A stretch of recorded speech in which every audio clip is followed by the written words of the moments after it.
Vamos ahora con los mitos. Primero que todo, ¿cuáles eran las tropas de José Tomás Boves? ¿Eran españoles o no eran españoles? José Tomás Boves tenía armas de acuerdo al momento, porque estuvo en distintos momentos. No es lo mismo tener una tropa hoy que tenerla dentro de 2 meses, porque pueden desertar y pueden morir, pero se calcula que tuvo entre 6.000 hasta 12.000. Hubo un momento en que tenían movilizados en ese momento 6.000 soldados. Ahora, nosotros cuando estudiábamos también de muchachos, y todavía vemos mucho por allí, los soldados españoles, eso es mentira, eso es falso. Esos soldados no eran españoles, esos soldados eran venezolanos. De la tropa española, la tropa realista de Boves, apenas había unos poquitos, muy poquitos españoles peninsulares. De resto eran todos venezolanos, y para más añadidura eran negros esclavos, eran mulatos y eran zambos. ¿Por qué razón? Porque Boves utiliza el sentimiento de resentimiento social, exaspera esas emociones, y él recluta. Primero que todo, Boves es el primero que decreta la libertad de los esclavos, por si no lo sabían. A todo esclavo que se alzara contra la República, Boves le daba la libertad. Y todos esos, lo que eran los peones, lo que eran los gente más humilde, que eran gente, lo que llamaban de las castas de color, son las que forman en su totalidad las tropas de José Tomás Boves. Le comentaba yo a mi estimado amigo el profesor que me molestó una publicidad o una información que vi en los días de la batalla de la Victoria, que aparece Boves que trató de tomar la Victoria, y sale un dibujo, una imagen, Boves rodeado de un montón de catires de ojos azules y ojos verdes con uniformes de la época. Esa gente ni eran catires de ojos azules y de ojos verdes, esos eran mulatos, zambos y negros, y no cargaban uniforme. Nunca hubo uniforme de la tropa de Boves, a menos que le hubieran robado una chaqueta o un pantalón a un muerto del lado contrario. Pero eso es un falso histórico que tenemos que combatir. Como he dicho, esta guerra, en estos primeros años de la guerra, era una guerra que tenía mucho de guerra civil. A alguna gente no le gusta que se diga esto, pero la historia es como es y no es como le dé la gana a alguien que sea. Aquí no había una invasión de un imperio, no señor. Estos eran los venezolanos que estaban de acuerdo con seguir siendo parte del imperio español, y los venezolanos que no querían seguir parte del imperio español. Y particularmente en Boves había un odio exasperado contra la gente blanca, sobre todo contra los blancos venezolanos, lo que se llamaban los criollos. No se ha podido determinar por qué razón era, pero él mataba a todos, y la orden era matar a todos los blancos. Existen registros históricos de eso, no es interpretación de historiadores. Boves era un soldado monárquico, era un soldado del rey. Eso también debemos analizarlo y quizás hasta desecharlo. Como les hemos dicho, el representante del rey de España en Venezuela era el capitán general Juan Manuel Cajigal, general de los ejércitos del rey. Boves era un subalterno y muy subalterno de Cajigal, pero no le hacía caso a Cajigal, no lo obedecía y se burlaba de él. Por lo tanto, podemos inferir, si este no obedece al representante del rey, no es un subalterno del rey, no es un soldado del rey. Él está haciendo una guerra particular por sus propios intereses, por sus propios odios y por sus propias pasiones. Definitivamente sí era un caudillo popular, tenía un enorme arrastre entre lo que en esa época se llamaba las castas, entre los negros, los pardos y los mulatos. No tenemos indios registrados mayormente en Boves. Solamente el indio Reyes Vargas, un indio de la zona de Falcón, es el único caso de un indio que sí estuvo enfilado en su tropa. A alguien se le ocurrió decir, Boves fue el primer demócrata de Venezuela. Eso es un disparate. El que dijo eso debe ser que no tiene concepto claro de qué es la democracia. La democracia significa o conlleva el respeto a la ley, el respeto a la civilidad, el respeto a la vida humana. Boves, digo yo, es el primer PRAN de la República, el primer malandro que es jefe de una gran cantidad de malandros. La guerra de Boves es en contra de los criollos, es decir, de los blancos. Si ustedes se ponen a analizar quiénes eran los líderes, los jefes del ejército republicano, todos eran ricos y blancos. Simón Bolívar era uno de los hombres más ricos de Venezuela, los Tobar eran de los más ricos de Venezuela, Rivas, Sucre, Urdaneta, todos esos eran ricos y blancos. Eran los enemigos por antonomasia de José Tomás Boves. Hay el mito también, que lo escuchamos mucho, seguramente ustedes los han oído bastante, ¿dónde ocurrió la masacre de Valencia? El mito dice que ocurrió en la casa del Pabellón Rojo o en la casa de Malpica. Si no fuera en la del Pabellón Rojo, aceptaríamos en todo caso que fue en una de las otras casas de los Malpica, pero es falso.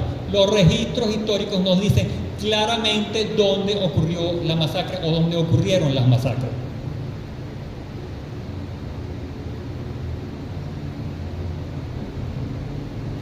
Tenemos varias fuentes primarias. Todas estas fuentes primarias estaban en Valencia entre junio y julio de 1814.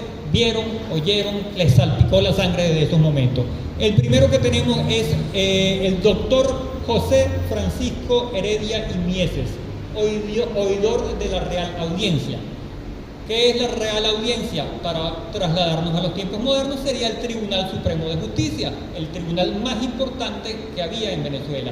Y se llamaba audiencia porque ahí es donde iban las partes, el demandante y el demandado, el acusador y el acusado, a que los oigan. Por eso se llama audiencia. Y el oidor es el que escucha los alegatos de las partes.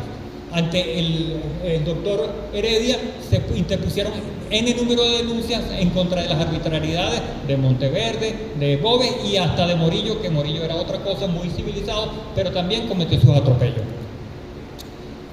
El oidor Heredia escribe sus memorias. Si les interesa, las pueden bajar de la web, se consiguen en la web.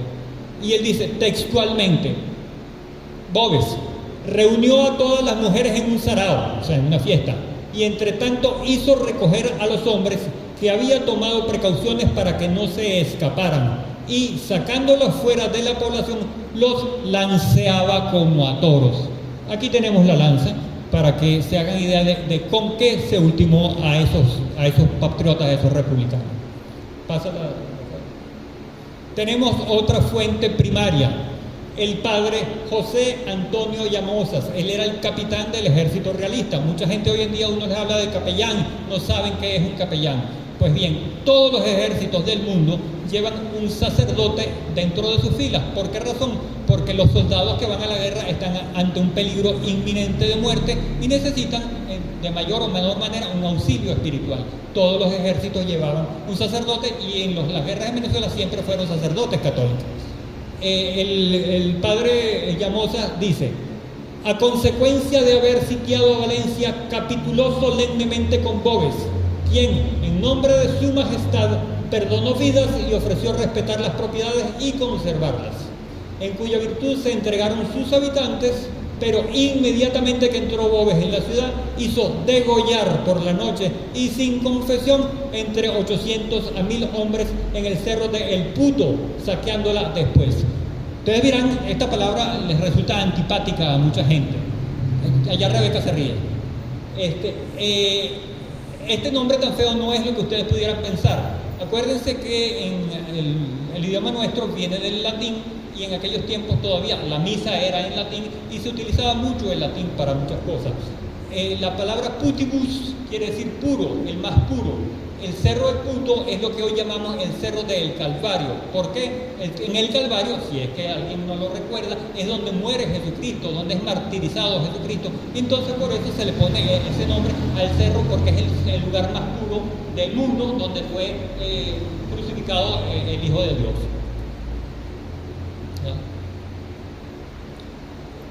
Tenemos el punto exacto donde ocurrió. Yo particularmente, aunque en la crónica dice el cerro, no creo que fuera en la cima del cerro, debió ser en la planicie. Este es el cerro del Calvario, donde están esa camioneta como marrón o vino tinto, un carro blanco, y hay una gente. Ese es el Palacio de Justicia.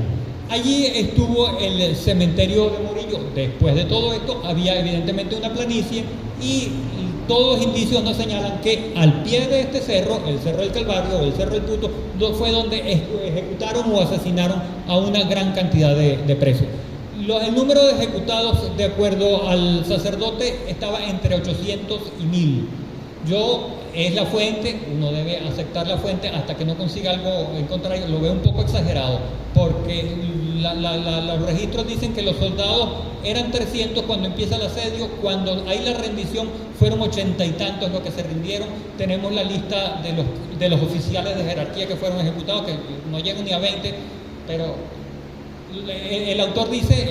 el testigo dice que son entre 800 y 1000, debe incluir a gran cantidad de civiles que fueron asesinados. Dale, Rafa. Tenemos otro testigo presencial, es un personaje muy interesante, que es el capitán Tomás Eres o Tomás de Eres. Él nos relata en una relación que hace y que la recoge Olieri en sus memorias. Los sacaron a los prisioneros sobre pretexto de conducirlos al Puerto Cabello, evidentemente es el castillo, pero apenas habían salido de las últimas calles cuando se les intimó y ejecutó su sentencia. Las últimas calles, precisamente, una de las últimas calles, eran en esa época más o menos a la salida de la ciudad donde está hoy el Palacio de Justicia, un poquito más allá.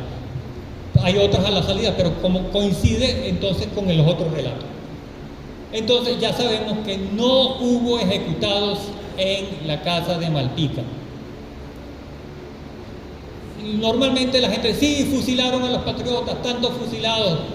Ninguno de los registros históricos habla de fusilados. Solamente se habla de uno que fue el doctor Espejo, que era el jefe civil de la ciudad, que se escondió, lo vinieron a agarrar en una casa en San Blas y parece que lo fusilaron en la Glorieta o por un sector por allí.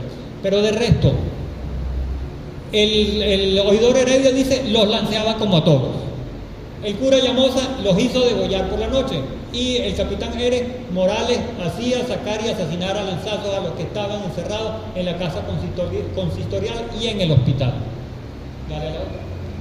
Tenemos una reliquia que se encontró por allí, no sabemos exactamente si esto estuvo en Valencia, si esto lo tuvieron las tropas de Boves, pero esto era muy común que los llaneros, y acuérdense que todas las tropas de Boves eran llaneros, utilizaban, aparte de su lanza, utilizaban por si acaso, como le llaman los llaneros, un arma secundaria, que con esto se puede degollar a alguien si usted sabe usar el arma rápidamente. ¿Por qué razón no fueron fusilados y fueron degollados o lanceados?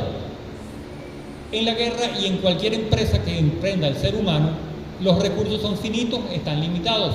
En aquella época, más limitado que ahorita, el recurso de las municiones. Para hacer una munición se requería papel, que en aquella época era muy difícil conseguir el papel. Nos parece ridículo hoy en día. ¿Papel? ¿Cómo? No, en aquella época el papel lo traían de España y era limitadísimo.